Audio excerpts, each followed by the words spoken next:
नमस्कार दोस्तों, good evening to all of you. आप सभी लोगों का कैरियर आईएएस के इस ऑनलाइन प्लेटफॉर्म पर स्वागत है। इस YouTube channel study plus for civil services के माध्यम से हम लोग यूपीएससी प्रीलिम 2021 का जो पेपर हुआ है उसमें इकोलॉजी इन्वायरमेंट के जो क्वेश्चंस पूछे गए हैं उनकी एनालिसिस करेंगे और सटीक आंसर आपको देने का प्रयास करेंगे। आप सभी मेरे इंस्टीट्यूट कैरियर आईएएस के ऑनलाइन और ऑफलाइन प्लेटफॉर्म पर विजिट कर सकते हो और वहां से भी आप क्लासेस ले सकते हो। और हमारा जो ये चैनल है study plus for civil services, इसके माध्यम से भी आपको साइंस और टेक्नोलॉजी, इकोलॉजी, इन्वायरमेंट की क्लासेस आपको प्रॉपर यहाँ पर मिलती रहेंगी। Live classes, recorded videos, test and quest, PDF notes, ये सब सारी चीज़ें आपको यहाँ से मिलती रहेंगी।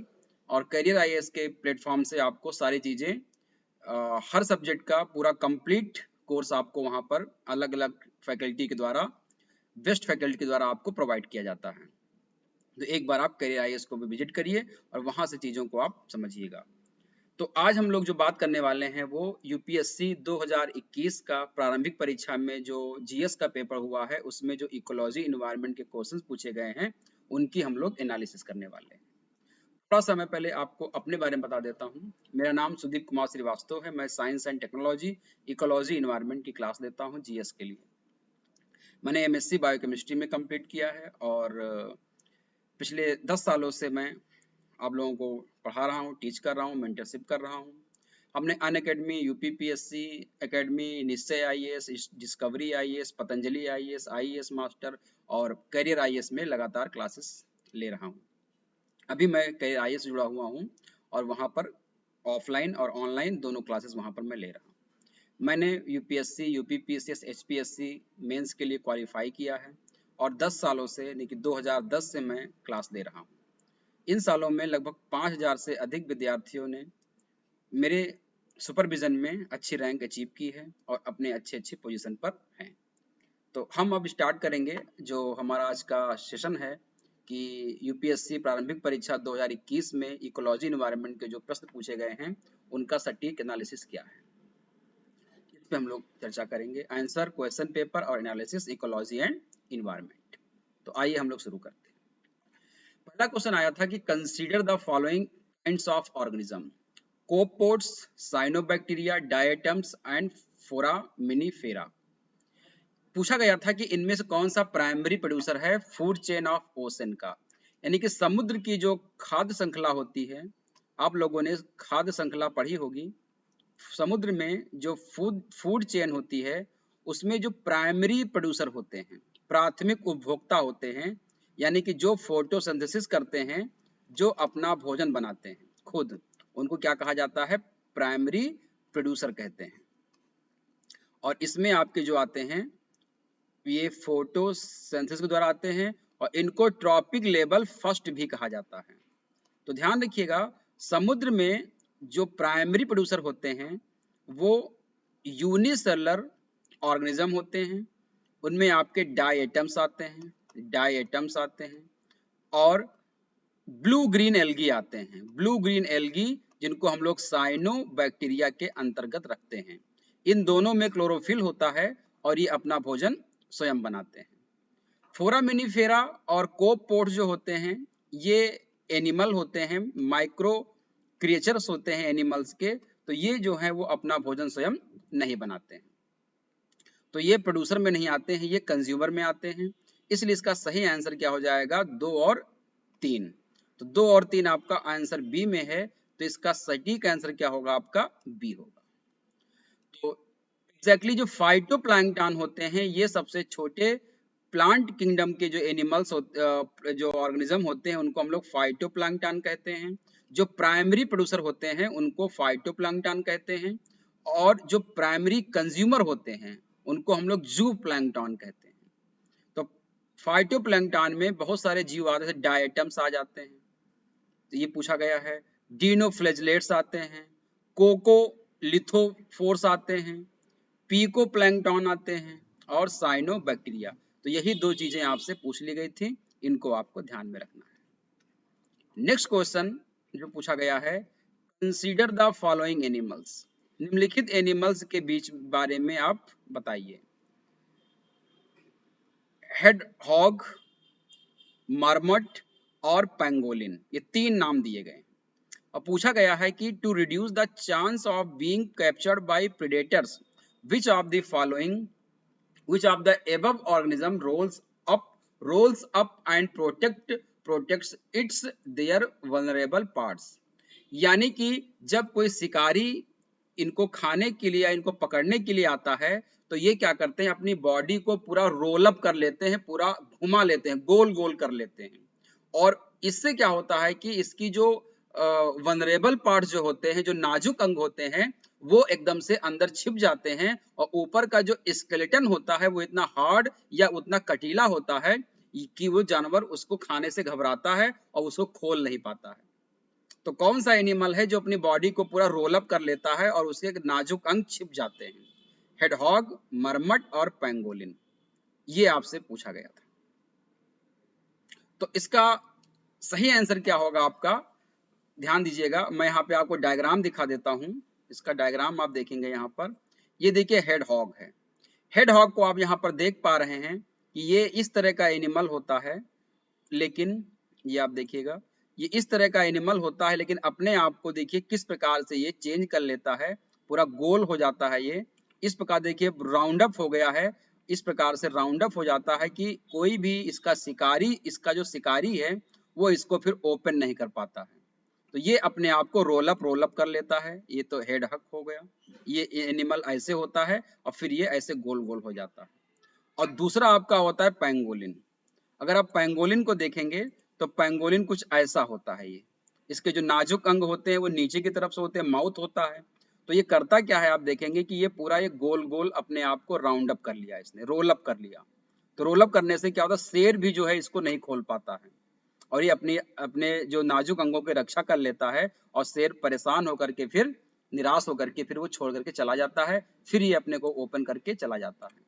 तो इसका जो सटीक आंसर होगा आपका वो हेडहॉग और पेंगोलिन है, मार्मट नहीं करते हैं।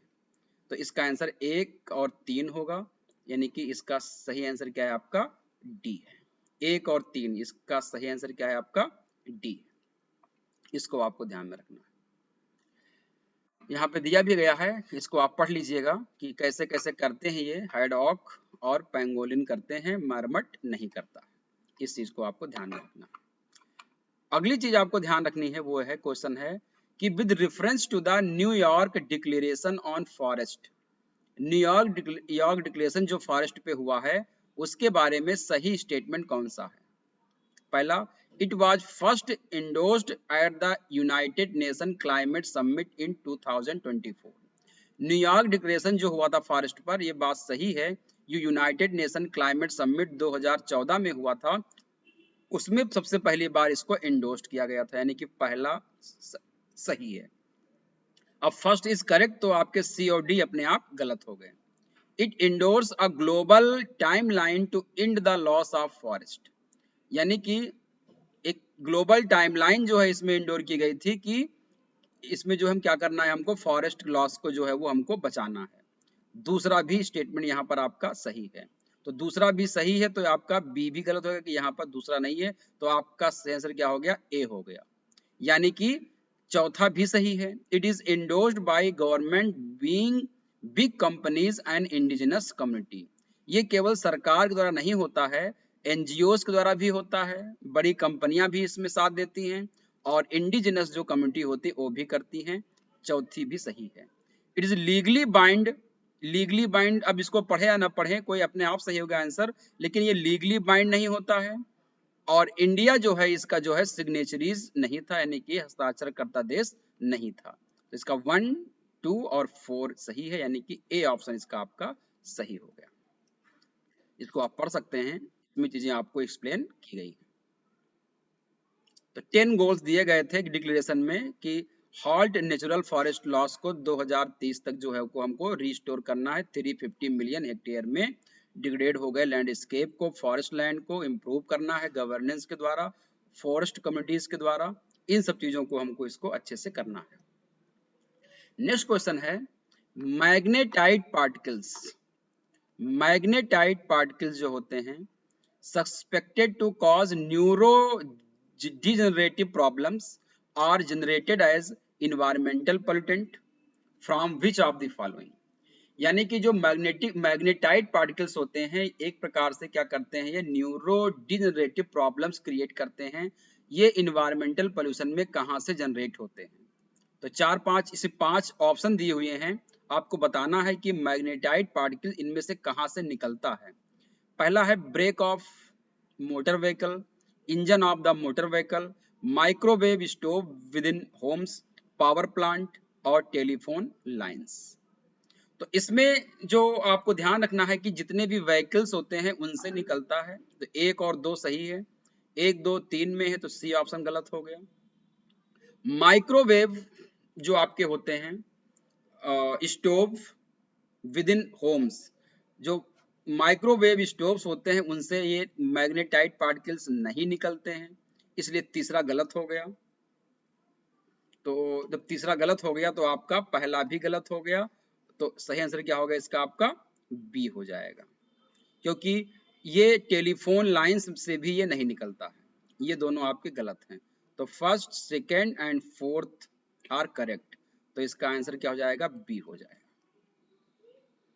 तो इसको आप देख लीजिएगा कि ऑटोमोटिव जो इंडस्ट्री होती है सिरेमिक और फेराइट मैग्नेट्स यूज करती है, जो व्हीकल्स सेफर होते हैं। इसमें एक बहुत मोस्ट जो है इम्प्रेसिव यूज किया जाता है एंटी लॉक ब्रेकिंग सिस्टम का व्हीकल में, जो क्या करते हैं मैग्नेटाइट मोटर व्हीकल जो होते हैं उसमें ये जनरेट होते हैं मैग्नेटिक पार्टिकल्स। इंजन जो होते हैं मोटर व्हीकल के, ये भी मैग्नेटाइट पार्टिकल को जनरेट करते हैं। हाई पावर्ड मैग्नेट्स का इसमें यूज किया जाता है, इसके द्वारा ये जनरेट होते हैं मैट्रिक्स इनफ्लक्स। माइक्रोवेव में magnetic stripes used which can generate magnetic particles. Microwave में जो है वो मैग्नेटिक स्टायर होते हैं जो एक प्रकार से मैग्नेटिक पार्टिकल का यूज करते हैं। तो 1 मिनट रुक जाइएगा, इसका आंसर आपका थोड़ा सही कर लीजिएगा। इसका आंसर जो है वो क्या होगा, एक बार सही कर लीजिएगा। इसमें सभी होंगे 1 2 3 4 एंड 5, ये भी सही है। इसको एक बार आप देख लीजिएगा, इसको थोड़ा सा मैं करेक्ट करूंगा। तो इसमें ब्रेक्स ऑफ मोटर व्हीकल भी होता है, इंजन ऑफ मोटर्स भी होता है, माइक्रोवेव स्टोव से भी होता है, पावर प्लांट से भी होता है और टेलीफोन लाइन से भी, तो पांचों से होता है। तो इसका सही आंसर क्या हो जाएगा? आपका डी हो जाएगा। तो यहाँ पे पावर प्लांट जो होते हैं वो माइक्रोवेव में क्या होता है, मैग्नेटिक स्ट्रायर होते हैं, स्ट्रायर होते हैं जो जनरेट करते हैं मैग्नेटिक पार्टिकल्स, तो ये भी सही हो गया। और टेलीफोन लाइन जो है वो लो फ्रीक्वेंसी प्रोड्यूस करते हैं। लो एनर्जी इलेक्ट्रोमैग्नेटिक फील्ड जो होते हैं वो पोटेंशियल सोर्स होते हैं मैग्नेटाइट पार्टिकल्स के, तो ये भी आपका आंसर यहाँ पर सही है। तो पांचों स्टेटमेंट यानी कि 1 2 3 4 5 आर करेक्ट, इसको आपको ध्यान में रखना है। Which one of the following is the filter feeder? इनमें से कौन सा एक फिल्टर फीडर होता है? तो ध्यान रखिएगा, जो समुद्र में जो रहते हैं पानी में क्या होते हैं, सस्पेंडेड पार्टिकल्स वाटर में होते हैं। सस्पेंडेड पार्टिकल्स, तो कौन सा एनिमल है जो सस्पेंडेड पार्टिकल्स को क्या करता है, पानी के साथ जो है फिल्टर के रूप में फीड करता है? तो कैट फिश जो होते हैं वो तो कार्निवोरस होते हैं। ऑक्टोपस भी जो है वो कार्निवोरस होते हैं। पेलिकन भी क्या होते हैं, ये कार्निवोरस होते हैं। ओयस्टर जो होते हैं ये एक प्रकार से फिल्टर फीडिंग करते हैं, जो सस्पेंडेड मटेरियल होते हैं वाटर में, जो वाटर में सस्पेंडेड मटेरियल होते हैं वो क्या करते हैं, अपना मुंह खुला रखता है ये, और उसी से क्या होते हैं, ये फिल्टर के रूप में अंदर चले जाते हैं। तो इसका सही आंसर क्या हो जाएगा आपका? Oyster. Oyster are filter feeder meaning they eat by pumping large volume of water through their body. ये पंपिंग करते हैं, पंपिंग के द्वारा बहुत अधिक मात्रा में वाटर को अपनी बॉडी में इंटर करते हैं, उसी के द्वारा जो है वो सस्पेंडेड पार्टिकल्स भोजन के रूप में उनके अंदर चले जाते हैं। और ये जो है उनके गिल्स के द्वारा होते हैं। फीड सस्पेंडेड पार्टिकल्स को फीड करते हैं जो वाटर कॉलम में पाए जाते हैं, और पंपिंग के द्वारा क्या होता है, बहुत तेजी गति से क्या करते हैं, फ्लो होकर उनकी बॉडी में इंटर करते हैं। उसको बायोफिल्टर के रूप में भी हम इसको जानते हैं, जो एक प्रकार से क्या होता है, वो बायोफिल्टर का काम करता है। तो इस चीज को आपको ध्यान रखना है। नेक्स्ट क्वेश्चन है which of the following are detritivorous. Detritivorous का मतलब होता है जो डेड और डिकेइंग ऑर्गेनिज्म को खाते हैं, जो डेड एंड डिकेइंग, जो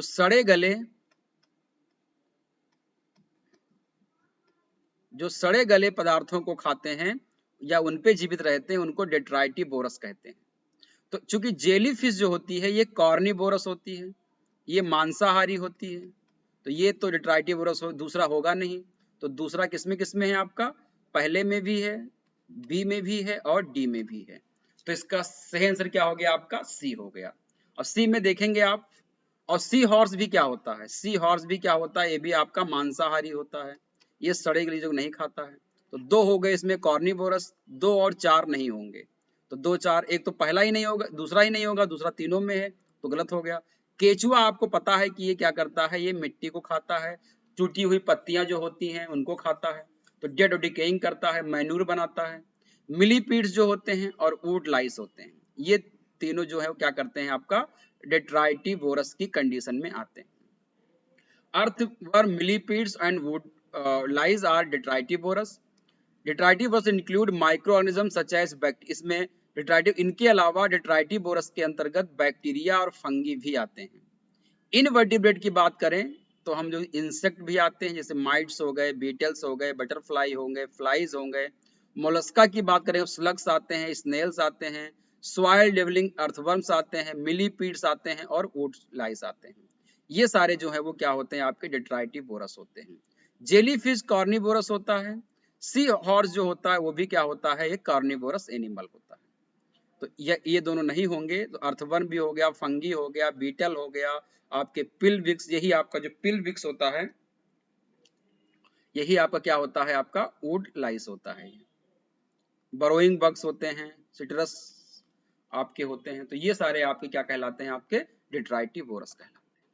नेक्स्ट क्वेश्चन है the common carbon metric supported by UNEP has been developed bye.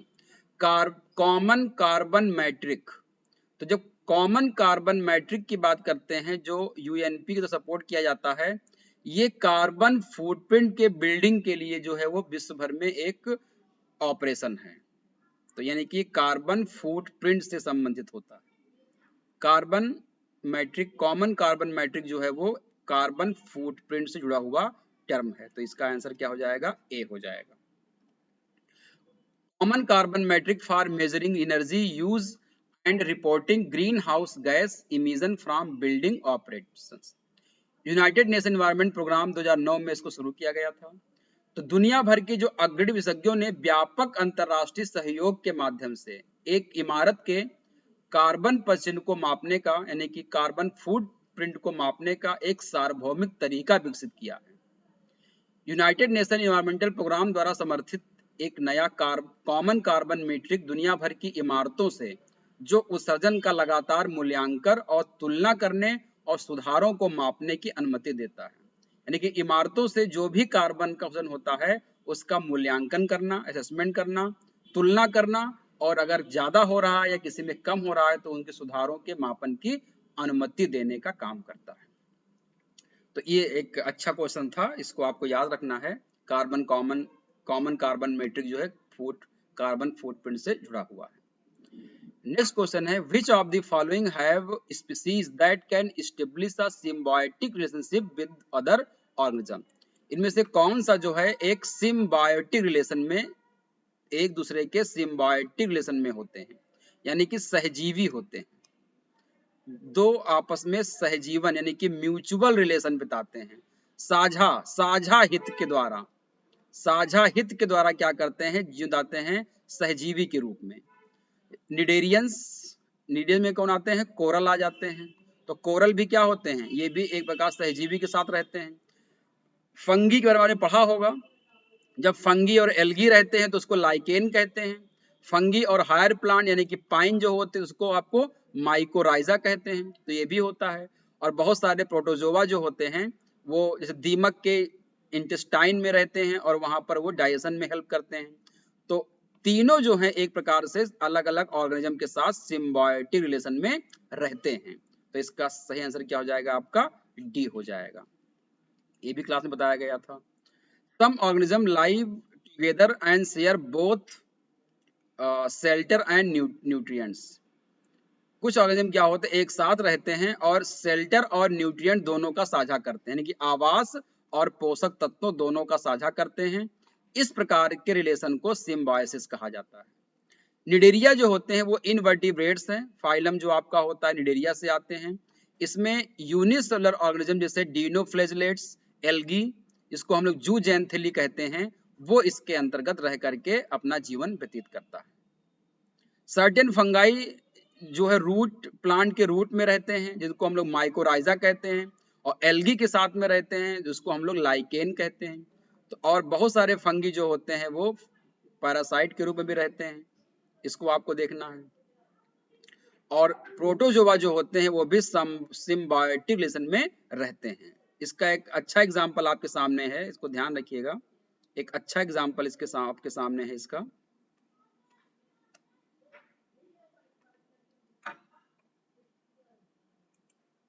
ये ध्यान रखिएगा। जैसे प्रोटोजोआ है, home shelter by living in the termites gut, cellulose food को डाइजेस्ट करता है। जैसे आप देखेंगे यहाँ पर एक आपका एक क्लोरेला सिम्बायंट है, ये इसके अंतर्गत रह रहा है। तो ये आप देखेंगे ये प्रोटोजोआ है, ये टर्माइट्स के अंदर रहते हैं और वहां पर एसिटेट प्रोड्यूस करते हैं टर्माइट्स के अंदर, जो है वो जो एक एनर्जी का सोर्स होता है उनकी बॉडी के अंदर। और एसिटेट कार्बन डाइऑक्साइड, हाइड्रोजन और मेथेन जो है वो रिलीज करते हैं और वो सेलुलोज का डाइजेशन होता है। तो इस प्रकार से यहाँ पर दोनों एक म्यूचुअल रिलेशनशिप में रहते हैं, इसको आपको ध्यान में रखना। नेक्स्ट क्वेश्चन है, why is there an concern about copper smelting plant. Copper smelting जो प्लांट होते हैं जहाँ पर कॉपर की स्मेल्टिंग की जाती है, कॉपर को जहाँ पर स्मेल्ट किया जाता है, यानी कॉपर को जहाँ पर रॉ मटेरियल के से उसको जो है वो बेहतरीन कॉपर के रूप में उसको अयस्क को निकालने का जो काम किया जाता है धातुओं को, तो उसके क्या कंसर्न है। They may release lethal quantity of carbon monoxide into the environment.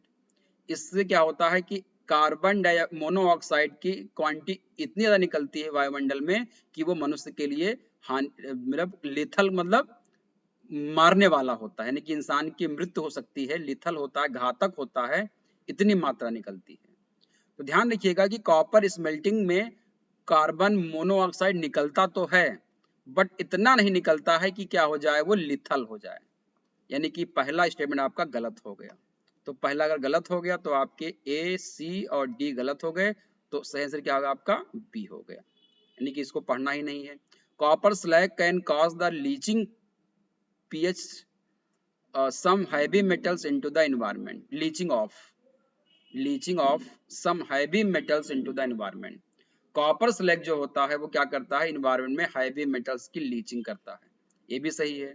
They may release sulphur dioxide as a pollutant. Copper smelting में क्या होता है, सल्फर डाइऑक्साइड भी पॉल्यूटेंट के रूप में निकलता है। तो 2 और 3 स्टेटमेंट आपके यहाँ पर सही। Copper smelting process, first the carbon combust with oxygen, air produce carbon monoxide. Second, the carbon monoxide react with ore and removes one of its oxygen atoms, releasing carbon dioxide. Hence, it does not release lethal quantity of CO in the environment. CO निकलता तो है लेकिन वो क्या हो जाता है, CO2 में कन्वर्ट हो जाता है, तो वो कार्बन मोनोऑक्साइड इतना लिथल क्वांटिटी में नहीं निकलता है। Next, copper smelter emits steering amount of toxic pollutant. Carbon smelting में बहुत सारे टॉक्सिक हैवी मेटल्स निकलते हैं, लेड निकलता है, आर्सेनिक निकलता है और सेलेनियम निकलता है। These heavy metals and particulate matter from copper smelter contaminate the environment downwind and downstream. Copper smelter are the largest source of sulfur dioxide and trace element। ये भी सही, यानी कि तीनों स्टेटमेंट आपके दूसरा और तीसरा सही है, पहला गलत है। 2 and 3 are correct. Next, with reference to furnace oil consider a following statement. Furnace oil एक हैवी ऑयल होता है, इसका उपयोग हम लोग ऑयल रिफाइनरीज से इसको प्रोड्यूस करते हैं, सही है। कुछ मात्रा में इसका उपयोग हम लोग जनरेटर, पावर जनरेटर में भी यूज करते हैं, ये भी सही है। It use cause sulphur emission into the environment. ये जो होता है सल्फर इमिशन कॉज करता है। तो इसके बारे में भी आपको ध्यान रखना है 2-3 चीजें कि फ्यूल ऑयल होता है, इसको हम लोग हैवी ऑयल भी कहते हैं, मेराइन फ्यूल भी कहते हैं, बंकर या फर्नेस ऑयल या गैस ऑयल कहते हैं। एक फ्रैक्शन होता है जिसको हम लोग पेट्रोलियम डिस्टिल से प्राप्त करते हैं। इसमें डिस्टिल्स के बाद लाइटर फ्रैक्शन करते हैं, रेजिड्यू निकालते हैं, हैवी फ्रैक्शन करते हैं। फ्यूल ऑयल जनरली जो है वो लिक्विड फ्यूल के रूप में जाना जाता है और जब बर्न करता है फर्नेस या बॉयलर जनरेट करता है, हीट जनरेट करता है, इसलिए इसको हम लोग जो है जनरेटर पावर में यूज करते हैं। Residual fuel oil is less useful because it is so viscous. Residue oil का यूज बहुत कम होता है क्योंकि बहुत ही विस्कस यानी कि बहुत ही गाढ़ा होता है और इसको हीट करने पर स्पेशल हीटिंग सिस्टम से क्या होता है, इसमें बहुत सारे हाई अमाउंट ऑफ पॉल्यूटेंट निकलते हैं, इससे पर्टिकुलर सल्फर निकलता है जो सल्फर डाइऑक्साइड को निकाल करके उस प्रकार से वो प्रदूषण उत्पन्न करता है। तो आपने आंसर यहाँ पर देखा होगा कि it cause sulphur emission into environment. तो first, second and third all are correct, यानी कि इसमें तीनों आंसर आपके सही है फर्नेस ऑयल के लिए। Next question, what is blue carbon? Blue carbon exactly carbon क्या होता है कि एक इसका सोर्स होता है और एक इसका क्या होता है, सिंक होता है। सोर्स जो होता है जहां से CO2 रिलीज होता है, जो CO2 का सोर्स होता है वही कार्बन सोर्स होता है, और जहां पर CO2 एब्जॉर्ब होता है उसको सिंक कहते हैं। तो सबसे बड़ा जो सिंक होता है वो आपका ओशन होता है और उसके बाद आपका फॉरेस्ट होता है। तो ओशन क्या होता है, ध्यान रखिएगा, ओशन जो है वो कोस्टल इकोसिस्टम जो होता है वो सबसे ज्यादा CO2 का एब्जॉर्ब करता है, इसीलिए जो CO2 या जो कार्बन ओशन या कोस्टल इकोसिस्टम के द्वारा एब्जॉर्ब किया जाता है, कैप्चर किया जाता है, उसको ब्लू कार्बन के नाम से जाना जाता है। तो इसका स्टेटमेंट आपका क्या हो जाएगा, ऐसे आपका ब्लैक कार्बन होता है, ग्रीन कार्बन होता है, तो उसको आपको ध्यान में रखना है। तो blue carbon is similarly the term for carbon captured by the world's ocean and coastal ecosystem. You have probably heard that human activities emit something called carbon dioxide which contain atmospheric carbon. तो carbon जो CO2 को जो absorb करता है, capture करता है, उसको sink कहते हैं, और जो आपकी ओशन होती है वो उसमें जो CO2 एब्जॉर्ब होती है उसको ब्लू कार्बन के नाम से जाना जाता है। Next question, in nature, which of the following is are most likely to be found surviving on a surface without soil? इनमें से कौन सा ऐसा प्लांट है, ऑर्गेनिज्म है जो बिना सॉइल के सरफेस पे सरवाइव कर सकता है नेचुरली? मोस्ट लाइकली की बात कर रहा है। तो ध्यान रखिएगा कि सबसे पहले जो प्लांट का विकास हुआ था वो आपका हुआ था थैलोफाइटा का। थैलोफाइटा में आपके एल्गी आते हैं और फंगी आते हैं। ये सॉइल पर नहीं उगते थे, ये क्या होते, केवल जो है वो सरफेस पे उग पाते थे। तो एल्गी और फंगी का जो रिलेशन होता है सिम्बायोटिक, उसको हम लोग लाइकेन के नाम से जानते हैं। तो थैलोफाइटा के एनिमल के लिए सॉइल की रिक्वायरमेंट नहीं होती, रूट, स्टेम और लीव्स में ये डिफरेंशिएट नहीं होते हैं। तो पहला दूसरा आपका सही हो गया। तो दूसरा आपका बी और सी में है, तो 1 एंड डी आपका अपने आप गलत हो गया। इसके बाद क्या होता है, ब्रायोफाइटा आता है। ब्रायोफाइटा भी क्या होता है आपका, ये नॉन वैस्कुलर प्लांट होते हैं, इसमें भी संवहन ऊतक नहीं होता है, यानी कि जड़ें जो होती हैं इसमें जो है पानी को एब्जॉर्ब करके ऊपर नहीं ले जाती है। इनका भी जो जीवन होता है वो एम्फीबियंस ऑफ द ब्रायोफाइटा के नाम जाना जाता है। तो मॉसेस भी जो होते हैं, काई जो होती है ब्रायोफाइटा में, जो प्रारंभिक अवस्था में जो जीव थे, जो प्लांट थे, वो काई के रूप में थे। इनको भी ग्रो करने के लिए सॉइल की रिक्वायरमेंट नहीं होती। तो ये हो गया दूसरा और तीसरा सही हो गया, दूसरा गलत हो गया। और मशरूम जो होता है, मशरूम को ग्रो करने के लिए सॉइल की रिक्वायरमेंट होती है, मोस्ट लाइकली होती है। तो moss and lichen are considered non vascular plant but only moss are truly plant, लेकिन मॉस ट्रूली प्लांट होता है। ये आप देख रहे हैं फर्न है, फर्न को ग्रो करने के लिए सॉइल की रिक्वायरमेंट होती है। कुछ फर्न ऐसे होते हैं जो बिना सॉइल के भी ग्रो कर जाते हैं, लेकिन मोस्ट लाइकली नहीं होते हैं। ये आपके लाइकेन है, ये लाइकेन आप देख रहे हैं, ये एकदम बिना सरफेस पे ही बिना सॉइल के ग्रो कर रहा है। ये आपकी मॉसेज है, काई है, ये आप देख रहे हैं, ये भी बिना ग्रो रहा है। और ये आपकी क्या है, आपका मशरूम यानी कि ये फंगी, ये देखिए सॉइल में ग्रो कर रहा है। तो ये दो ऐसे हैं जो बिना सॉइल के ग्रो कर रहे हैं। ईंटे पे देखिए लग गई है काई। तो ये आपका आंसर हो जाएगा दूसरा और तीसरा। पहला आंसर इसका, first and fourth are incorrect. Which one of the following is used in preparing a natural mosquito repellent? Natural mosquito repellent के लिए इनमें से किस किस ग्रास का यूज किया जाता है? Congress grass, elephant grass, lemon grass या नट grass?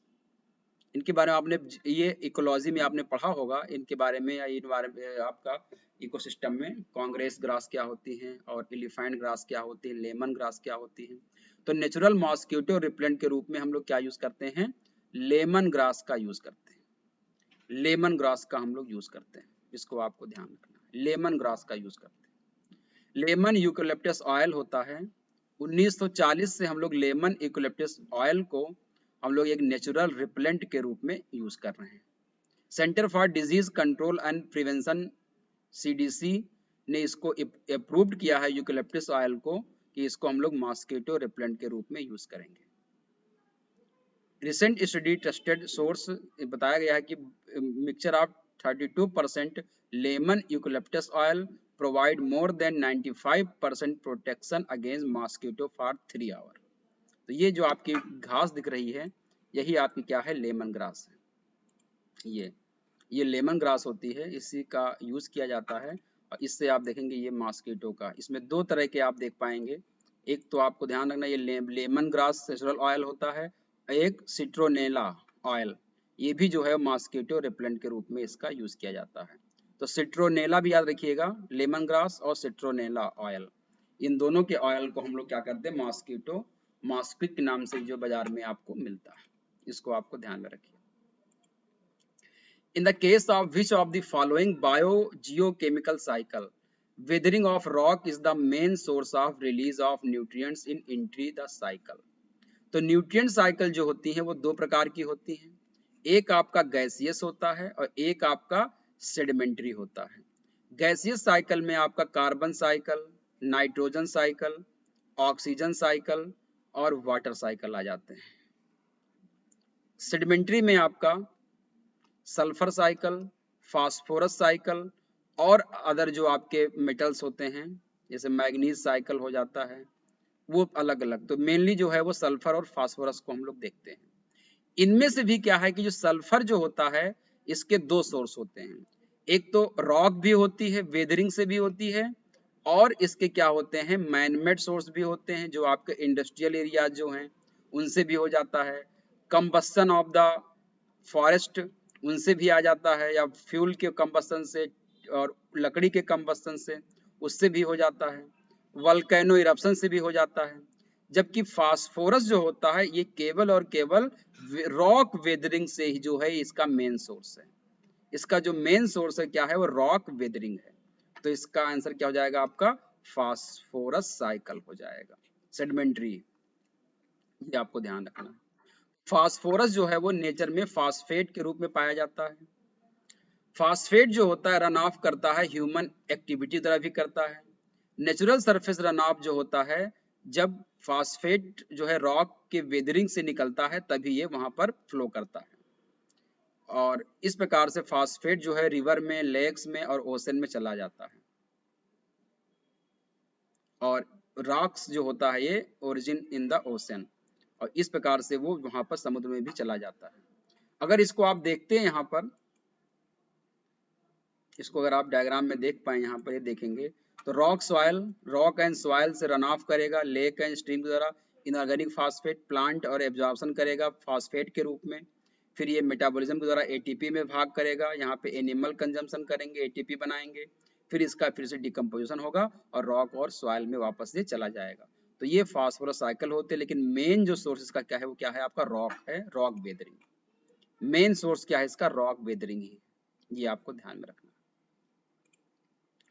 R2 code of practice constitute a tool available for promoting the adoption of। ये क्वेश्चन आया था, R2 code of practice क्या है? R2 कोड ऑफ प्रैक्टिस क्या है? Constitute a tool available for promoting the adoption of. तो environmentally responsible practice in electronic recycling industry, यानी कि इलेक्ट्रॉनिक रिसाइकल इंडस्ट्री में इन्वायरमेंटली जो रिस्पॉन्सिबल प्रैक्टिस हो रही है उसके लिए जो है वो प्रमोशन के अडॉप्ट करने के लिए R2 कोड प्रैक्टिस लाया गया है। इसका सही आंसर क्या है? आपका ए है। थोड़ा समझ लेते हैं इसके बारे में क्या है कि R2 का मतलब होता है रिस्पॉन्सिबल रिसाइकल। दो आर है यहाँ पर, एक का मतलब है रिस्पॉन्सिबल, दूसरे का मतलब है रिसाइकलिंग। तो इसको हम लोग शॉर्ट में क्या कह देते हैं? R2 कह देते हैं। ये एक स्टैंडर्ड है जो क्रिएट किया गया है इलेक्ट्रॉनिक रिसाइकलिंग इंडस्ट्री के लिए। इलेक्ट्रॉनिक्स रिसाइकलिंग इंडस्ट्री का एक स्टैंडर्ड है जिसको हम लोग रिस्पॉन्सिबल रिसाइकलिंग कहते हैं, और इसको क्रिएट किसने किया है? सस्टेनेबल इलेक्ट्रॉनिक्स रिसाइकलिंग इंटरनेशनल, सेरी ने किया है। सेरी का कहना है कि इलेक्ट्रॉनिक रिसाइकलिंग इंडस्ट्री जो है उसको एक स्टैंडर्ड दिया गया है, सर्टिफिकेट दिया जाएगा जिसको R2 कहा जाएगा। सेरी जो है वो हाउसिंग बॉडी और ANSI accredited standard development organization R2 standard के लिए है, जो रिस्पॉन्सिबल रिसाइकलिंग प्रैक्टिस को एक्रीडेट करती है और उसके सर्टिफिकेशन प्रोग्राम को प्रोवाइड करती है। तो ये आपको ध्यान में रखना है। और नेक्स्ट क्वेश्चन है, next I think last question है ये, जो 16 क्वेश्चन लगभग पूछे गए थे इकोलॉजी एनवायरनमेंट से। तो अंतिम क्वेश्चन है, consider the following statement. United Nations Capital Development Fund UNCDF and the Arbery Day Foundation have recently organized Hyderabad as 2020 Tree City of the World. Statement 2.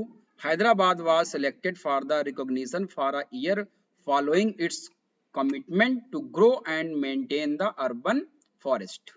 इनमें से कौन सा स्टेटमेंट सही है? दोनों सही है कि दोनों गलत है? Both statement 1 and 2 statement are correct and statement 2 is the correct explanation for the statement 1. Both statement 1 and statement 2 are correct, but statement 2 is not the correct explanation for the statement 1. Statement 1 is the correct, but statement 2 is not correct.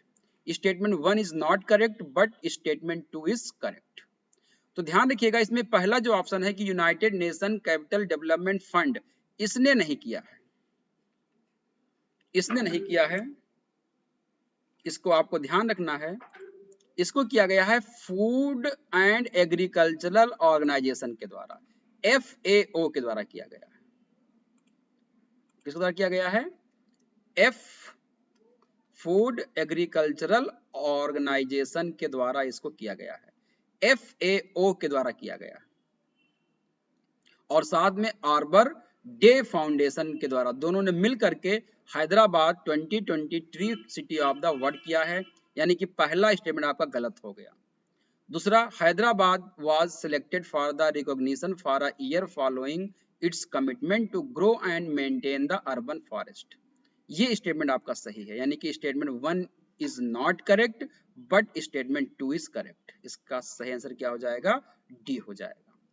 तो कुल मिला के आपने देखा कि ecology environment के जो questions पूछे गए हैं, अधिकतर क्वेश्चंस एकदम स्टैटिक थे, बहुत इजी क्वेश्चंस थे, जो आपके कहेंगे एक प्रकार से कॉन्सेप्चुअल नहीं थे, एनालिटिकल नहीं थे, सीधे आपके एकदम सीधे क्वेश्चंस थे, वो आपसे पूछे गए हैं।